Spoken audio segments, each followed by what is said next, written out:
Dans la vidéo précédente, nous avons parlé de l'écriture mandombé avec la langue Tiluba. Nous avons par ailleurs donné des exemples de mots en Tiluba écrits avec le système d'écriture mandombé. Aujourd'hui, nous allons faire la même chose avec la langue Kikongo. Alors, comme son nom l'indique, le Kikongo tire son nom du mot Congo. Le mot Congo sert à désigner soit une nation, soit un peuple. Quand je parle de nation, je fais bien évidemment référence à l'Empire ou Royaume Congo. Ce royaume s'étendait sur 4 pays, notamment le nord de l'Angola, le sud-ouest de la RDC, mais également une bonne partie de la province de Bandundu, et on peut dire aussi pratiquement 60 à 65% du Congo-Brazzaville. Et enfin, la partie du sud du Gabon. Une remarque importante, le concept d'empire ou de royaume est ici selon une vision européenne. Mais si on étudie plus profondément cette civilisation, on va s'apercevoir que les noms tels que empire ou royaume ne sont pas vraiment adéquats pour désigner. C'est pour ça que je préfère dire le Ntotilana au lieu de dire le royaume ou empire. Car les Congos nommaient leur pays Congo Diantotila, un peu comme les Japonais nomment leur empire ou leur royaume le shogunat. C'est quelque chose de différent, c'est pas vraiment un royaume, c'est pas non plus un empire. En résumé, le Kikongo est une langue bantoue parlée par les Congos. D'ailleurs, une des caractéristiques des langues bantoues, c'est qu'elles commencent souvent avec le préfixe ki ou chi. Exemple, Kikongo, Kiswahili, Chiluba, Kishona ou bien encore Kizulu. Alors, qui parle le Kikongo aujourd'hui? Le Kikongo est parlé en Angola, en RDC, au Congo-Brazzaville, au sud du Gabon, même si là-bas, ils appellent plutôt le Kikongo le Kivili ou bien le Tivili. Mais en réalité, lorsqu'on étudie le Kivili, on s'aperçoit que c'est bel et bien du Kikongo.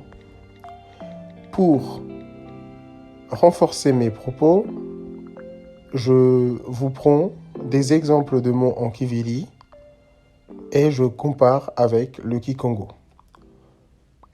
Pour dire corps, en Kivili ou Tivili, on va dire Nitu.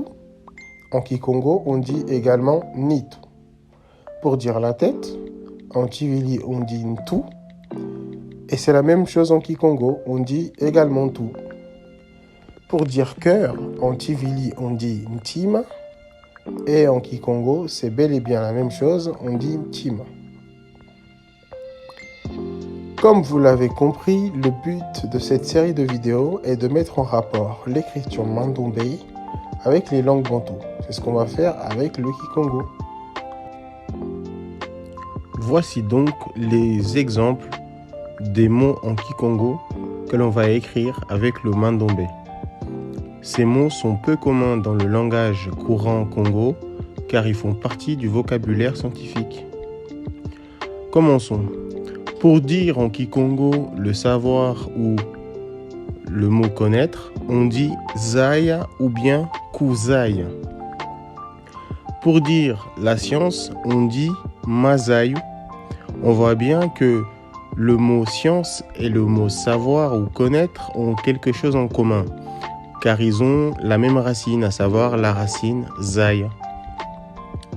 Pour dire le corps, en Kikongo, on dit Nitu. Pour dire la physique, on dit Kinitu. De même, ces deux mots ont la même racine, à savoir le mot Nitu. Pour dire cette fois-ci l'académie, on dit Bundu. Pour dire l'institut, on dit Kinkimba. Du coup, pour dire l'académie des sciences, on dit Bundu Diamazayu. Et du coup, l'Institut des sciences, on va dire Kinkimba Kiamazayu. Pour dire le mot la foudre, on dit Mzaz. Et pour dire l'électricité, on dit kinzaz ou bien nzaziki. Donc on voit bien que le mot électricité tire son origine du mot foudre, nzaz. Pour dire l'électron, on dit nzanzoni. Du coup, pour dire l'électronique, on dit kinzanzoni. Pour dire la mécanique, on dit ndengeni. Et pour dire le mot mesurer, on dit kuteza. Et enfin, pour dire le dynanomètre,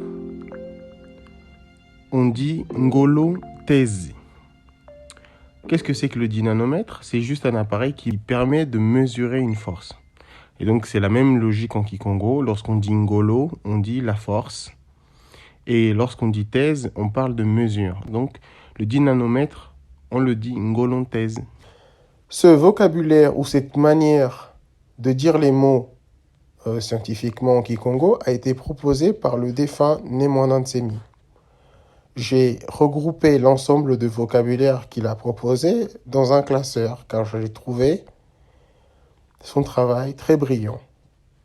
D'autant plus qu'on sait très bien qu'aucun pays au monde ni aucune civilisation ne peut se développer sans la science. Merci d'avoir regardé cette vidéo. Restez toujours attentifs car d'autres vidéos viendront.